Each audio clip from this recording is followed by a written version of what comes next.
A healthy lifestyle combines the balance of what you eat, regular exercise, and sufficient sleep. Now, the challenge is sticking to a program and staying motivated. You can get started by easing into the transition. Let's talk about your diet. There are many small things that you can do to get on the road to better health. So on a Saturday morning, we met up with the city's health commissioner, Dr. Terry Mason, at Farmers Best Market on West 47th Street. Dr. Mason talked to the customers and us about the importance of a healthy diet. Almost 1 million people die every year because of cigarettes, not eating right, not exercising, and alcohol. Those three things. And it's those three things that translate into things like heart disease, cancer, diabetes, obesity. So we get focused on those things, but we don't get to their cause. And the cause is what we eat and what we don't do. And of course, smoking and drinking don't help either. No, but you know, there was a time where people ate better. They ate more vegetables and stuff. What changed that? I think the American way of life has become hazardous to our health.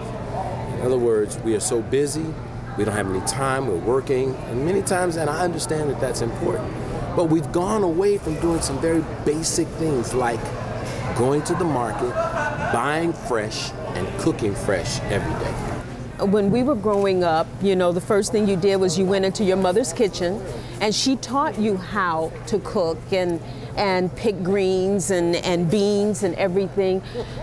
Now it seems like that tradition isn't passing down. How do you instill in people to start cooking at home again? Cooking was something that kids watched their mothers do. In my house, my mother made sure that there were no such thing as girl chores and boy chores. Everybody learned how to do everything, and we've lost some of that. We need to go back to some of those basics. We need to take the time on showing our kids how to prepare. First of all, how to identify. A lot of folks, if you don't have a sign over this, you won't know that this is kale. These are turnip greens, and those are mustard greens, just by looking at the leaves and understanding the different kinds of things. So first of all, we got to teach the kids how to shop for it, and then how to cook it. A strong advocate of a healthy lifestyle, Dr. Mason is walking the walk. He has been a vegetarian since the beginning of the year. While he encourages others to follow a non-meat diet, Dr. Mason realizes such a dramatic change is unrealistic for everyone. If you can't give up that chicken or steak, he suggests reproportioning. Have more veggies and less meat. It's only those things that come out of the earth that have fiber. And fiber is critical for diabetes. Fiber is critical to help prevent colon cancer. Fiber is critical to help decrease blood pressure. Fiber is critical for all of those things. And there is no fiber in any meat. So if you're trying to lower your cholesterol, the first thing you want to do is stop eating the stuff that contains cholesterol. If it walks, hops, flies, crawls, swims, slithers, has eyes, and a mom and a dad, it's got cholesterol. And if it comes from any of those things, it has cholesterol. So milk, eggs, you know, anything that we make, butter, cheese, all those things contain cholesterol. As we walk through the produce section, Dr. Mason pointed out other beneficial veggies. These greens, all of these greens contain lots of vitamin C, lots of calcium, especially the collard greens right down here. But all of these greens contain lots of phytonutrients. You know, there are things that people now are buying that they got in little pills where they're trying to take the nutrients from something like this, what are called phytonutrients. These are those things that are called isoflavones and all these other kinds of things that are in fruits and vegetables, but you're trying to put this in a pill. Why put it in a pill when if you eat the green, you've got the benefit of the whole thing with the fiber that comes along with it? Phytonutrients, which are purported to have health benefits, are found in the pigment of plant-based foods. While research is ongoing to determine direct links between phytonutrients and human health, eating a wide and colorful variety of fruits and vegetables is important to a healthy diet. Here's a purple cabbage. So this is also very rich, very, very rich in the kind of nutrients and the chemicals that help fight things like heart disease and cancer. But there's other things like these peppers. There's a substance called capsaicin. And capsaicin is the ingredient in peppers. And capsaicin is one of these things that's very, very helpful for a number of ailments that people can have. And there's other things that are in peppers that are also very, very, very good. And there are other things like cinnamon and other things that actually have been shown to lower cholesterol. Really? Yes, yes.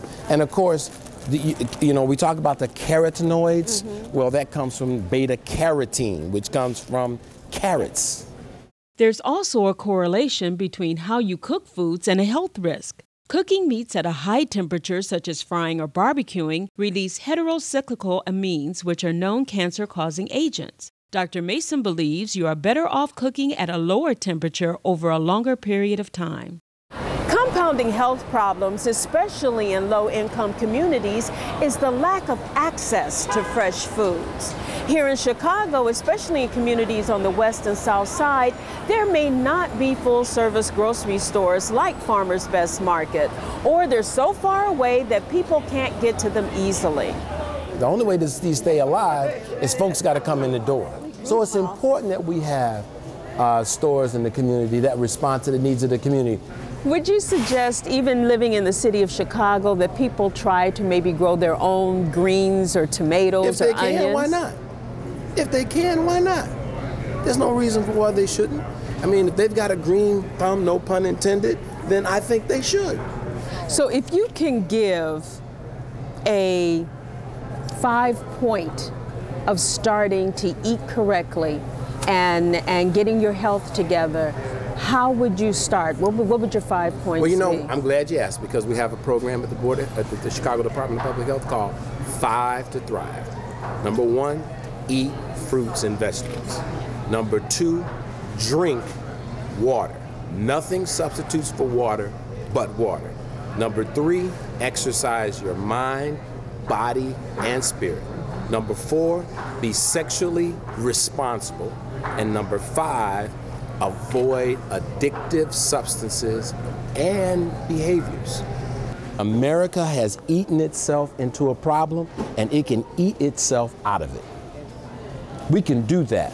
We have total control over what goes in our mouth. And if we want to decrease our blood pressures, if we want to decrease our cholesterols, if we want to decrease our weights, and I want to get away from weight. I'd rather put it on clothes size. If I want to see people get back in the clothes they couldn't get in before. That's in the back of the closet. That's in the back of the closet. That's what I'd like to see you do. So throw the scale away and go by when you can get in those clothes again. Then you know you're doing the right thing. But if you're going the other way, where every time you turn around you got to buy something a little bit bigger, you're going the wrong direction.